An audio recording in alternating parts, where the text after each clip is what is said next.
ரியா இன்னைக்கு குடுத்து விட்ட லஞ்சா ஒன்றுமே சாப்பிடல. அப்படியே பாக்ஸில் வச்சு கொண்டு வந்திருந்தது. மனசே ஆறலை, இதுக்காடா நம்ம கொடுத்து விடுறோம் அப்படிங்கிற மாதிரி. சரி அங்கே தானே சாப்பிடல, வீட்டிலையாவது சாப்பிடட்டும்னு சொல்லிட்டு பருப்பு சாதம் வச்சுட்டு சிக்கன் ஃப்ரை வச்சு கொடுத்தா எனக்கு வயிறு வலிக்குது, அதனால தான் நான் ஸ்கூல்லேயே சாப்பிடல அப்படின்னு சொல்லிட்டு வீட்டிலேயே 2 வாய் வாங்கிட்டு அதோட வேண்டான்னு சொல்லியாச்சு. பிள்ளை பிள்ளை எவ்வளோ நேரம் தான் வெறும் வயிற்றோடையே இருக்கும் அப்படின்னு யோசிச்சுட்டு இருக்கும்போதே ஒரு யோசனை வந்தது. சரி அவங்களே ஏதாவது டிஃப்ரெண்ட்டாக செய்ய வச்சுருவோம், அப்போ சாப்பிட்ருவாங்கன்னு சொல்லிட்டு சத்து மாவை கலந்து அவங்களே குழி பணியாரம் ஊற்ற வச்சுட்டேன்.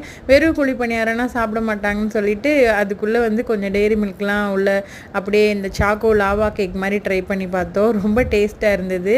அவங்களே பண்ணுறப்போ அவங்களுக்கு கொஞ்சம் அந்த ஆர்வமாக இருக்கும், நம்ம செஞ்சதை நம்ம சாப்பிட்டு பார்க்கலாம் எப்படி இருக்குது அப்படிங்கிற மாதிரி. இன்றைக்கி ஃபுல் ப்ரிப்பரேஷன் ரியா தான் பண்ணாங்க. நான் ஹெல்ப் பண்ணேன். உங்கள் பசங்களும் இந்த மாதிரி சாப்பாடு வேண்டாம் அப்படின்னு சொல்கிறப்போ இந்த மாதிரி அவங்களுக்கு ஏதாவது வேலை கொடுங்க.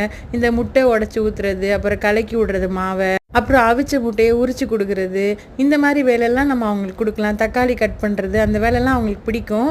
நம்ம சூப்பர்வைஸ் பண்ணிக்கலாம். ஏதாவது ஆகிடும்னு பயந்துக்கிட்டு இருக்க வேண்டாம், நம்ம கூடயே இருந்து பண்ண வைக்கலாம். அப்போ அவங்களுக்கு நம்ம பண்ணதை நம்ம சாப்பிட்லாம் அப்படின்னு தோணும்.